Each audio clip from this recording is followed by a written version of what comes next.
So hello guys, this is Sudhanshu and you watching learning मजा। तो जैसे कि आप जानते हैं कि जो अभी तक हमारा लेक्चर चलता है वो रेशनल नंबर के ऊपर चलता है कि what is rational number and rational number को कैसे डिफाइन करा जाता है और उनका सब्ट्रैक्शन कैसे होता है, उनका एडिशन कैसे होता है। और अगर आपने प्रीवियस वीडियो अगर ध्यान से देखे होंगे तो मैंने ये भी बताया कि दो रेशनल नंबर का मल्टीप्लिकेशन आखिर होता कैसे। ठीक, तो अभी तक हमने किन्हीं दो रेशनल नंबर का एडिशन, सब्ट्रैक्शन एंड मल्टीप्लिकेशन कैसे करा जाता है वो सीख लिया। ठीक, डिवाइड के बारे में भी मैंने आपको कुछ बताया नहीं अभी, वो आगे जैसे जैसे हम स्टेप बढ़ते जाएगा रेशनल नंबर के ऊपर वैसे वैसे हम सीखते जाएंगे। ठीक, तो इस वीडियो लेक्चर में हम रेशनल नंबर की कुछ प्रॉपर्टीज़ के बारे में सीखेंगे कि what is the properties of rational number, कि मतलब रेशनल नंबर की कैसी कैसी प्रॉपर्टीज़ होती हैं। तो सबसे पहले लेक्चर स्टार्ट करते हैं। तो सबसे पहले आपको ये बात समझनी होगी कि जो आपका रेशनल नंबर है और जो उनकी प्रॉपर्टीज़ है, यानी प्रॉपर्टीज़ ऑफ क्यू, क्योंकि नोटेशन क्यू होता है ना। तो जो प्रॉपर्टीज़ हैं आपके रेशनल नंबर की वो आपके एडिशन के लिए भी होती हैं, आपके सब्ट्रैक्शन के लिए भी होती हैं, मल्टीप्लिकेशन के लिए भी होती हैं, मल्टीप्लिकेशन के लिए भी होती हैं एंड देन डिवाइडेशन के लिए भी होती हैं। क्लियर? यानी कि आपकी जो प्रॉपर्टीज़ होती हैं रेशनल नंबर की वो आपके एडिशन के लिए भी होती हैं, सब्ट्रैक्शन के लिए भी होती हैं, मल्टीप्लिकेशन के लिए भी होती हैं और डिवाइड के लिए भी होती हैं। तो इस वीडियो लेक्चर में जो हम प्रॉपर्टीज़ सीखने वाले हैं रेशनल नंबर की वो हम एडिशन से रिलेटेड सीखने वाले हैं कि प्रॉपर्टीज़ एडिशन के लिए रेशनल नंबर की क्या क्या होती हैं। ठीक, तो सबसे पहले तो इसे रफ कर लेते हैं और एक अच्छी सी यहाँ एक बढ़िया सी हेडिंग डाल देते हैं, properties of addition of Q, और क्यू मीन्स रेशनल नंबर। ठीक, ओके। तो देखिए प्रॉपर्टीज ऑफ रेशनल नंबर में जो हमारी पहली प्रॉपर्टीज आती हैं, बिना टाइम वेस्ट करें डायरेक्ट मुद्दे की बात करते हैं ना। तो properties of addition of rational number में जो हमारी पहली प्रॉपर्टीज आती है वो हमारी होती है क्लोजर प्रॉपर्टी। कौन सी property? Closure property, CLOSURE, closure property.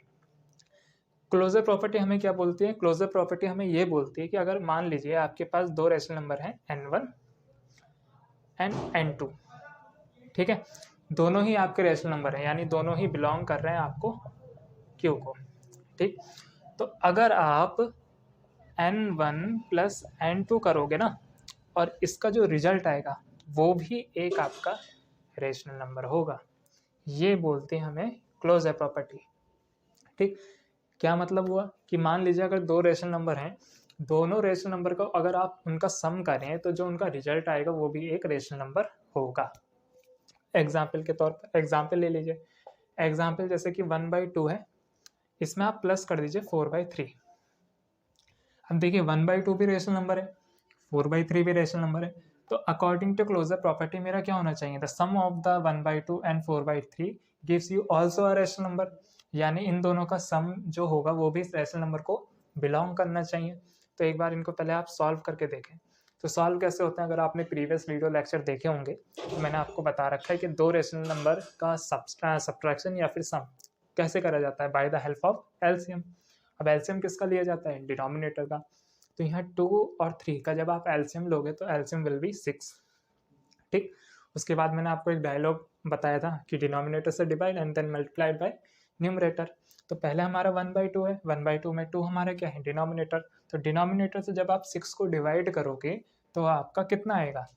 2 3 जा 6, तो 3 आया। उस 3 की मल्टीप्लाई आप 1 से करोगे तो 3 1 जा 3, तो ये 3 आया।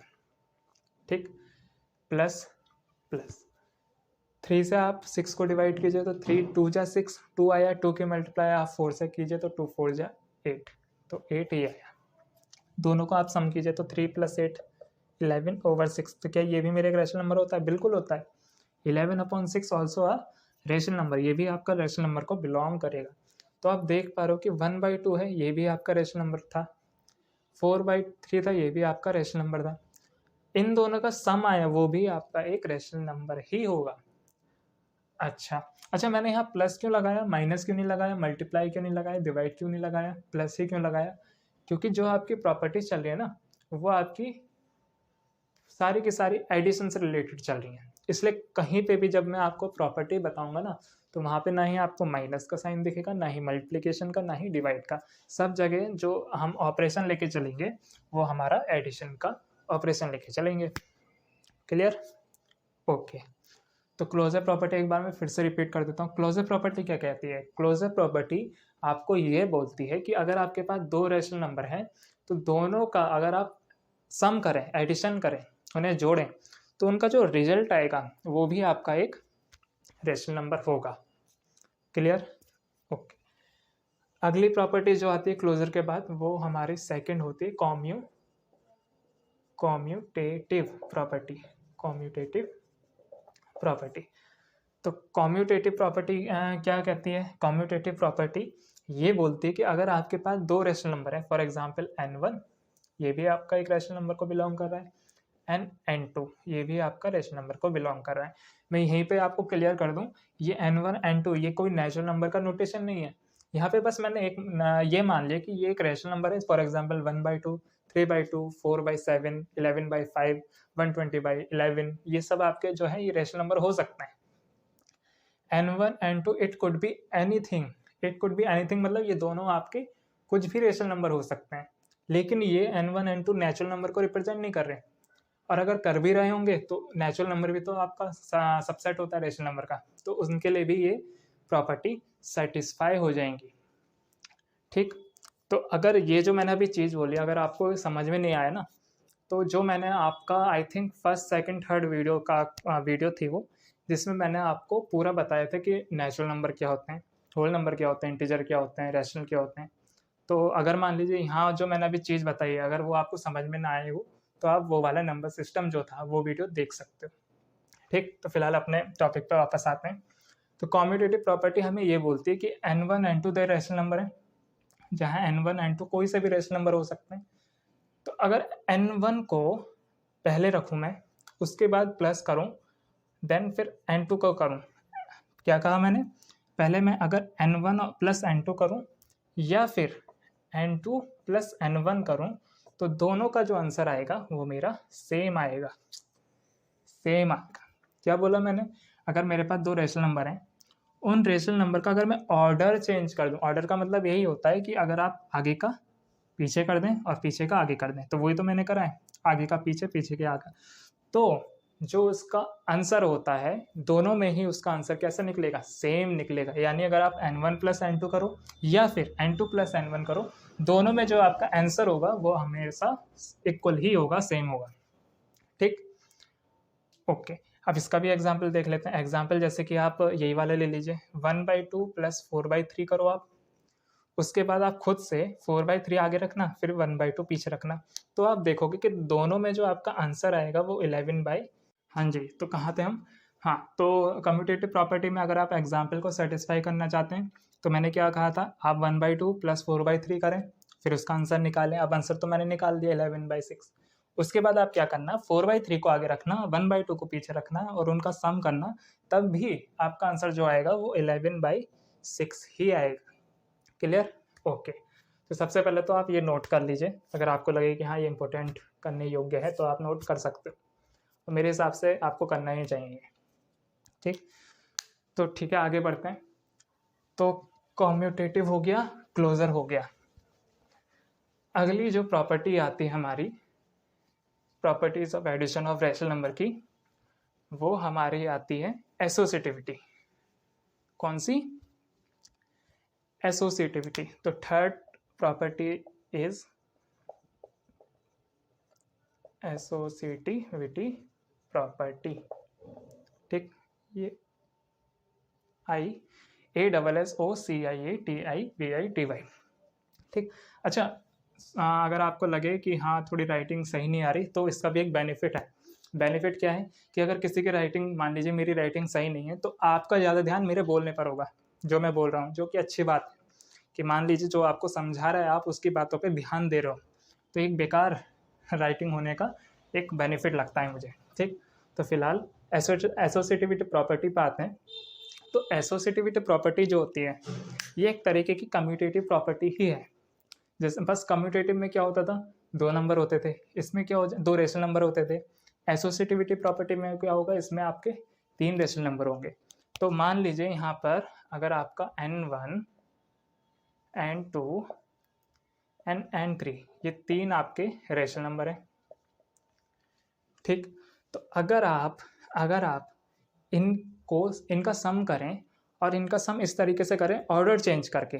ऑर्डर चेंज करने का मतलब पहले आप n2 प्लस n3 करें, पहले आप n2 में n3 ऐड करें, उसके बाद आप ऐड करें n1, या फिर पहले आप n3 को ऐड करें n2 के साथ, सॉरी n3 को ऐड करें n1 के साथ and then plus two n2, या फिर आप n3 को प्लस करें and then n2 plus n1 करें। तो आप देखोगे कि ऑर्डर चेंज करने पर भी इनके आंसर में कोई चेंज नहीं होगा, ठीक। क्या बोला मैंने, दोबारा से रिपीट कर देता हूँ। मान लीजिए आपके पास 3 रेशनल नंबर हैं n1 n2 n3, ठीक। तो अगर आप उनका ऑर्डर चेंज करके उनका सम करें, ऑर्डर चेंज करके मतलब पहले आपने n2 और n3 का सम करा, फिर आपने उसमें n1 ऐड करा, फिर अगले स्टेप में आपने क्या करा, इसका आंसर निकल गया। फिर अगले स्टेप पर अगला स्टेप यह है कि आप पहले n3 को n1 के साथ ऐड करना, फिर उसके साथ n2 को ऐड करना, ये 2 है तो उसका कुछ आंसर आएगा। फिर आप तीसरे में क्या करना, पहले n2 को n1 के साथ ऐड करना, फिर आप n3 में ऐड करना, तो उसका भी आंसर आएगा। तो आप ये पाओगे, ये आपको दिखेगा कि इसका जो आंसर होगा वो सेम होगा, इक्वल होगा। और यही प्रॉपर्टी होती है हमारी एसोसिएटिविटी कि अगर आपके पास 3 रेशनल नंबर हैं तो 3 रेशनल नंबर के आप ऑर्डर चेंज कर लीजिए, और ऑर्डर चेंज करने पर आप उनका सम कीजिए, तो आप देखेंगे कि तीनों का जो आंसर होगा, जो उसका उत्तर होगा, वो हमेशा इक्वल होगा, सेम होगा, ठीक। तो ये होती है हमारी एसोसिएटिविटी।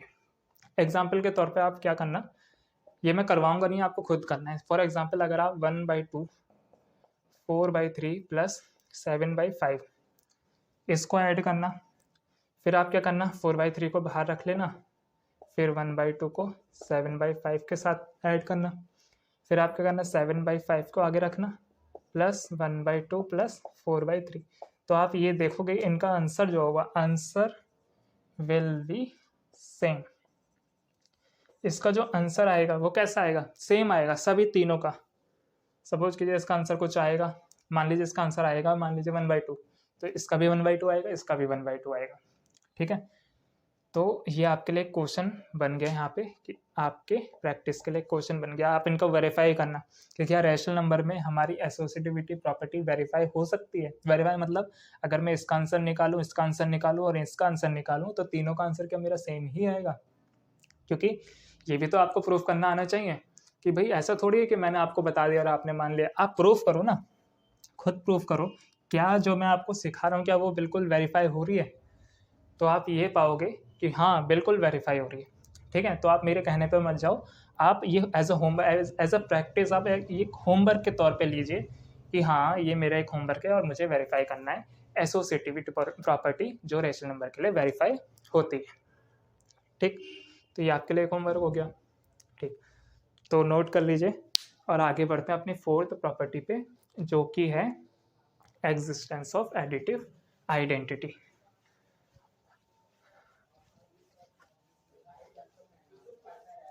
हाँ, तो 4th प्रॉपर्टी मैंने, जैसे कि आप नाम से ही पता कर रहे हैं कि आपको पहले भी मैं पढ़ा चुका हूँ, एग्जिस्टेंस ऑफ एडिटिव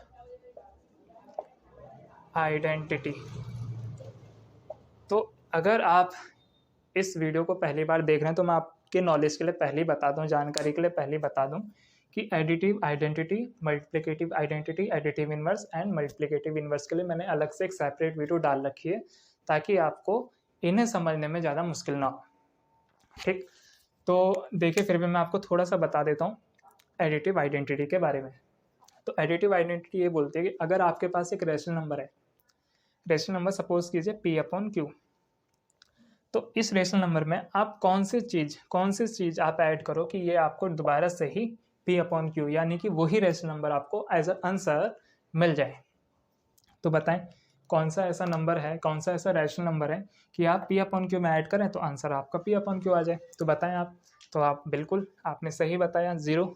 और आप देख रहे हो कि जो 0 है ये भी आपका एक रैशनल नंबर होता है भाई। इसके नीचे 1 मान सकते हैं, 2 मान सकते हैं, 3 मान सकते हैं, कुछ भी नंबर मान सकते हैं। तो जब आप देखोगे कि 0 अपॉन कुछ भी आप नंबर नीचे मानोगे, फॉर एग्जाम्पल आपने 1 ही मान लिया, तो आपकी पी अपॉन क्यू की फॉर्म भी बैठेगी, दोनों ही आपके इंटीजर्स होते हैं, एंड आपको जो डिनोमिनेटर होगा वो भी 0 नहीं होगा। ठीक, तो 0 आपका रैशनल नंबर होता है ना। ठीक, तो आप ये देख पा रहे हो कि 0 जो आपका एक रैशनल नंबर है, उसको जब आप किसी रैशनल नंबर में ऐड करोगे तो वही रैशनल नंबर आपको एज अ आंसर मिलता है। यानी यहाँ पर ये जो 0 है यही आपका क्या कहलाता है, यही आपका बोला जाता है कि 0 आपका एडिटिव आइडेंटिटी है। यानी यहाँ पे आपको क्या मिला सीखने के लिए कि 0 इज अ एडिटिव आइडेंटिटी। ठीक है, और अब चूंकि 0 एग्जिस्ट हो रहा है ना, और 0 एग्जिस्ट हो रहा है कि एग्जिस्ट मतलब कि 0 एक ऐसा नंबर है जो p अपॉन क्यू में ऐड करने पर मुझे p अपॉन क्यू दे दे। तो इससे मुझे पता चलता है कि मेरी जो एग्जिस्टेंस ऑफ एडिटिव आइडेंटिटी है ये भी प्रूव हो गई। प्रूफ इन द सेंस मतलब मेरा एक ऐसा रेशनल नंबर है, इस यूनिवर्स में मेरा एक ऐसा रेशनल नंबर है कि उस रेशनल नंबर में अगर मैं दूसरा रेशनल नंबर ऐड करूँ, उन दोनों का एडअप करूँ, तो मुझे रिजल्ट वही रेशनल नंबर मिलता है जो मैंने उस 0 में ऐड किया। ठीक, तो यहाँ पर आपको ये सीखना मिला कि 0 क्या होता है, मेरा एडिटिव आइडेंटिटी।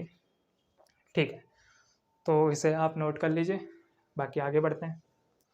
ठीक है, तो जो हमारी लास्ट प्रॉपर्टी है 5th वाली, वो प्रॉपर्टी है हमारी, जैसे ये वाली कौन सी थी, एग्जिस्टेंस ऑफ एडिटिव आइडेंटिटी। तो 5th वाली जो हमारी होगी वो हमारी होगी एग्जिस्टेंस ऑफ एडिटिव इनवर्स। ठीक, तो इनवर्स के बारे में भी मैंने आपको जैसे कि पहले ही बताया अभी थोड़ी देर पहले कि इनके लिए मैंने एक सेपरेट वीडियो डाल रखी है, आप वहाँ पे देख सकते हैं। तो देखिए एग्जिस्टेंस ऑफ एडिटिव इनवर्स क्या है, एग्जाम्पल से समझिए। जैसे कि फॉर एग्जाम्पल आपका p अपॉन क्यू एक रेशनल नंबर है, तो इस रेशनल नंबर में आप कौन सा नंबर ऐड करो कि आपको जो रिजल्ट मिले वो एडिटिव आइडेंटिटी मिले, यानी कि 0 मिले। तो बताएं आप कि p अपॉन क्यू में मैं कौन सा नंबर ऐड करूं कि 0 मिल जाए। तो अगर आप ये बताइए पहले कि 5 में आप क्या ऐड करोगे कि 0 मिल जाए, तो बिल्कुल ठीक, -5। तो सिमिलरली p अपॉन क्यू में क्या ऐड करेंगे, -p अपॉन क्यू। तो ये जो -p अपॉन क्यू देख रहे हो ना आप, माइनस p अपॉन क्यू, यही बोला जाता है कि ये एडिटिव इनवर्स है ऑफ दिस रेशनल नंबर। तो अगर मैं यहाँ पे एक क्वेश्चन बना दूँ कि अगर मैं एक क्वेश्चन आपके लिए बना दूँ कि व्हाट या find the additive inverse of 4/5, तो आंसर विल बी -4/5। इसका आपको मैंने पहले सॉल्यूशन भी करा चुका हूँ ऐसे सम्स का। तो 4/5 का -4/5 हुआ। वहीं इसका अगर रिवर्स मान लीजिए क्वेश्चन ये आ गया कि फाइंड द एडिटिव इनवर्स, ठीक है, AI एडिटिव इनवर्स ऑफ -3/5, तो माइनस का क्या हो जाएगा, पॉजिटिव हो जाएगा। ठीक है, तो ये इस तरीके से होते हैं। और देखिए अगर मान लीजिए आपको कोई आपको मान लीजिए कॉन्सेप्ट सिखा रहा है, तो कॉन्सेप्ट तभी क्लियर होगा जब आप उससे रिलेटेड प्रॉब्लम करते हैं। ठीक है, तो ये कुछ मैंने इसी वजह से मैंने आपको ये 2 तरीके की प्रॉब्लम करवाई हैं ताकि आप एडिटिव इनवर्स को अच्छी तरीके से सीख पाओ। अब कुछ बच्चे कहेंगे भाई ये तो हमारे लिए नई बात थी नहीं, ये तो बहुत ईजी बात थी, लेकिन आपको पता है ना, आप मान लीजिए और भी तो बच्चे होते हैं जिनको नहीं पता, तो उनके लिए ये मेनली चीज़ थी जो इस वीडियो में लेक्चर में मैंने कवर कराई है। ठीक, तो अगर मान लीजिए आपको लगे कि ये नोट करने वाली चीज़ है तो आप नोट कर सकते हो, मेरे हिसाब से नोट करनी चाहिए। ठीक, ओके, तो ठीक है, तो बस यही वो 5 प्रॉपर्टी थी जो आपकी एडिशन से रिलेटेड थी रेशनल नंबर के प्रोस्पेक्ट से। ठीक है, तो इस वीडियो लेक्चर में मैंने आपको properties of addition of rational number करा दी। ठीक है, अब आपकी 3 प्रॉपर्टीज और बचे। 3 प्रॉपर्टी मतलब 3 ऑपरेशन के लिए प्लस की मैंने करवा दी, मल्टीप्लिकेशन, सब्ट्रैक्शन एंड डिवाइडेशन। ठीक है, तो मैं कोशिश करूँगा होपफुली कि वो वीडियो जल्द से जल्द मैं बनाऊँ ताकि आपको ये सारी चीज़ें जो क्लियर हो जाएं रेशनल नंबर की, कि रेशनल नंबर कैसे कैसे डिफरेंट ऑपरेशन के लिए प्रॉपर्टी को सेटिस्फाई करते हैं। ठीक, लेकिन अगर फिर भी अगर मैं एक चीज़ आपसे बोलूं तो एक काम कर सकते हो आप। क्या काम कर सकते हो? काम ये कर सकते हो कि जैसे कि मैंने आपको यहाँ पे एडिशन के लिए डिफरेंट प्रॉपर्टीज बताई, 5 प्रॉपर्टी। पहली closure, second commutative, third associativity, fourth is existence of additive identity and fifth is existence of additive inverse. तो जो आपकी बाकी के 3 बची हैं, माइनस, मल्टीप्लिकेशन एंड डिवाइड, तो इसमें आप खुद ट्राई करिए कि माइनस के लिए क्या मिली, क्लोजर प्रॉपर्टी सेटिस्फाई होगी। बस कुछ नहीं करना आपको, जहाँ जहाँ प्लस था वही प्लस रिप्लेस हो जाएगा माइनस के द्वारा। यानी प्लस अगर मान लीजिए आप माइनस के लिए कर रहे हैं तो प्लस आपका रिप्लेस हो जाएगा माइनस में। ठीक है, यानी प्लस जो होगा माइनस में रिप्लेस हो जाएगा। मल्टीप्लाई कर रहे हैं तो प्लस को मल्टीप्लाई से रिप्लेस कर दीजिए, और अगर डिवाइड को होगा तो प्लस, जहाँ जहाँ प्लस है वहाँ आप डिवाइड लगा दीजिए और देखिए कि क्या मेरे इन डिफरेंट ऑपरेशन के लिए, फॉर एग्जांपल माइनस के लिए क्या मेरा क्लोजर प्रॉपर्टी सेटिस्फाई होता है, कम्यूटेटिव सेटिस्फाई होता है, एसोसिएटिविटी प्रॉपर्टी सेटिस्फाई होता है। सिमिलरली आप मल्टीप्लिकेशन के लिए करिए, सिमिलरली आप डिवाइडेशन के लिए भी करिए। तो देखिए अगर आप कर लेते हैं तो अच्छी बात है, बाकी तो मैं कराऊंगा ही। ठीक है, तो बस इस वीडियो में इतना ही था। बाकी अगर आपको वीडियो अच्छी लगी हो तो देखने के लिए आपका बहुत बहुत धन्यवाद। अगर आप कुछ सुझाव देना चाहते हैं कि वीडियो कुछ मतलब अच्छी बने और अच्छी बने, या कुछ एनहेंस करना चाहते हैं, तो कमेंट बॉक्स में टाइप करके आप अपने सुझाव भी दे सकते हैं। बाकी जैसे कि आप जानते हो कि आज महाशिवरात्रि है, तो सभी को जो इस वीडियो को देख रहे हैं उनको महाशिवरात्रि की बहुत बहुत शुभकामनाएं। बाकी खुश रहिए, देखते रहिए लर्निंग मज़ा। Thank you.